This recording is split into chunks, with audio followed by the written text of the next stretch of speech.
Daniel Radcliffe started acting at the age of 5, and by 11 he had become boy wizard Harry Potter. 5 Harry films later, and he's branching out, appearing naked on stage in London, making a famous cameo in Extras, and starring in the new Australian movie December Boys, as an ageing orphan trying desperately to get adopted and get a girl. How you going? You're one of them orphan kids. Yeah. My name's Lucy.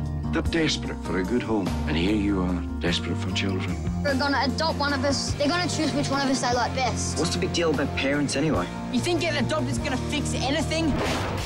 Welcome the magical Daniel Radcliffe!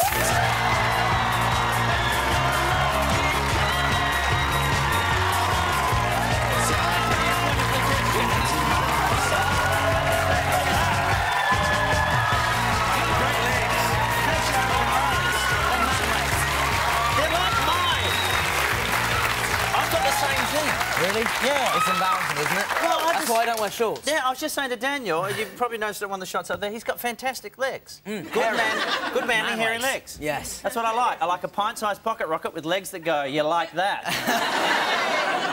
Look at that. I could plait that. You could. Come on, make with the goods. All right, OK, hold on. I've got embarrassingly long socks on.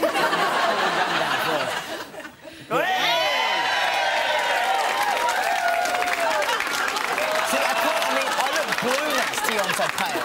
It's ridiculous. You're the only person I look like I have a tan next to. Hey, great job with the Aussie accent, by the way. Thank you. Thank you very much. Yes. Now, there must have been a lot of pressure on you to get this right when you're in a film made in Australia with Australians in it. Yes, there was. Just because, you know, if you get the Australian accent wrong in front of Australians, they kill you. That's true. So there was a certain amount of pressure, but I trained for about 6 months beforehand because I was really nervous about it and decided I did want to get it right.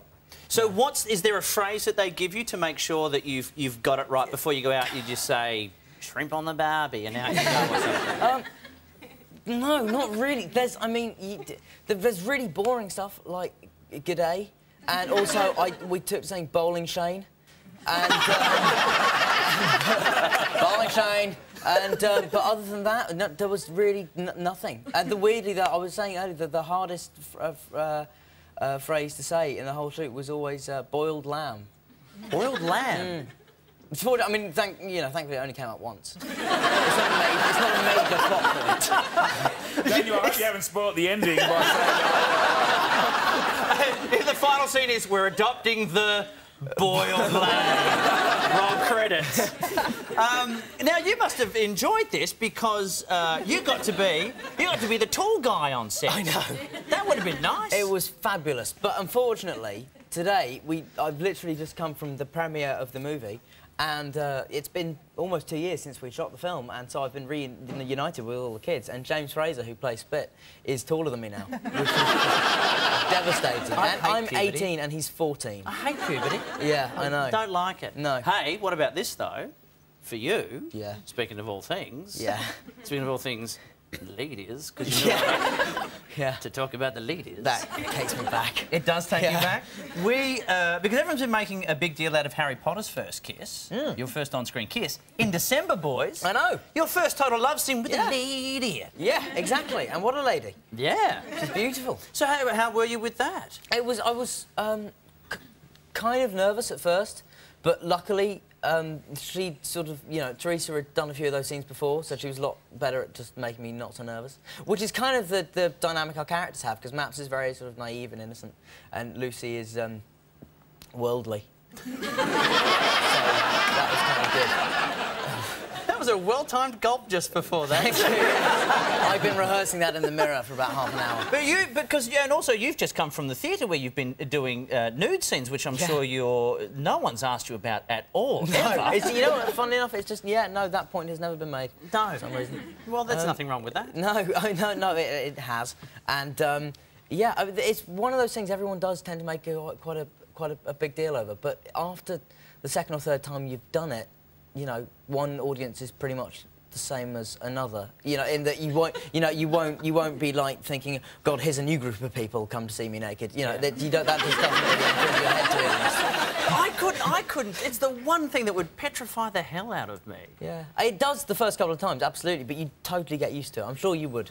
If you did this show naked a few times. I would just get used to it. It would just be just another Well, week. actually, you've got the desk, so... Actually, no, there is a gap in this bit of the desk. So... I'd have to get my position just about right. I wouldn't be fooling anyone.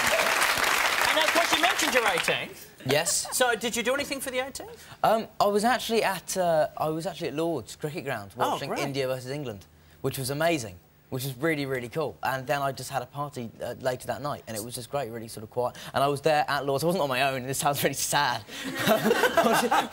Yeah, I was with a guy I've known since I was 5, who was like my best friend, called Robin. So that was cool. OK, because if it wasn't Robin... Yeah. If it was your other mate, that would be sad. Yeah. But Robin's a cool guy. Yeah, exactly. I like him. Yeah. So what do you get for your 18th? Did anyone get you the new Harry Potter book? No. Seriously, did someone go, hey, I've read it, want to know what happens? No, weirdly, I had the smuggest if that is a word, 4 months of my life because Joe Rowling had sort of given me a clue. Oh. As to what... Oh, discontented all... Hang on! It's been out for 6 months! What happens, Daniel? The man of mystery. No, I won't actually recount the anecdote, but in case there are somebody here who I would just ruin their life by saying what she told me, which was essentially the ending of the book. But it was a really, really cool moment to know that. And also to know that, you know, if some smart-ass did tell you what happened, Joe Rowling's got there first. That's a good point. That's a very good point. Hey, Daniel, would you like to win $20 in 20 seconds? I certainly would. You're very excited about this. Yeah. You've almost been studying, haven't you? I went on your internet site and looked at what other people were saying. That's how... I researched you too, you know. Have you seen my photos? My photos with the horse? No, I haven't. Good, because there aren't any. Weirdo. Who's been your favourite response to the last question, Daniel Radcliffe? Do you know what the last question is? I do know what the last question is, OK, cool. Well, we'll start the clock and away we go, Mr Radcliffe. Is the Rugby World Cup a bit of a farce? I have almost no interest in it at all, unfortunately. What's your favourite grocery aisle? You know, it's quite good if you maybe have a fever to go into the frozen section. While on stage, did anyone ever yell out, "Hey Harry, show us your wand"? No, but I heard T-shirts were made with that slogan. Do you think Matt will win Australian Idol? If he's the guy I've just seen, then possibly. Have you ever solved a Rubik's Cube? No, never. But what you can take you can peel the squares off and just swap them out.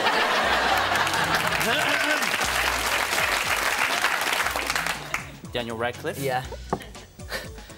Who would you turn gay for? You know, I think Albert Einstein, if he was alive, because I think intelligence is sexy. Have you seen his photos? Have you seen... Wow. Yeah, I know. When he was younger, my God. When he was younger, that photo of him with the horse too. Wow. Did you see that? It was like some levitation thing. Wow. Straight into his hands. All right, well, let's hear the plug, shall we? Here it is. You can see Daniel Radcliffe pashing on in December Boys. Ian not with December Boys in cinemas from September 20. It's a good flick, this one. Enjoy. Thanks very much, Daniel Radcliffe. Sticking around tonight. And a whole lot more still to come. We'll be right back with Hairspray, Zac Efron and Nick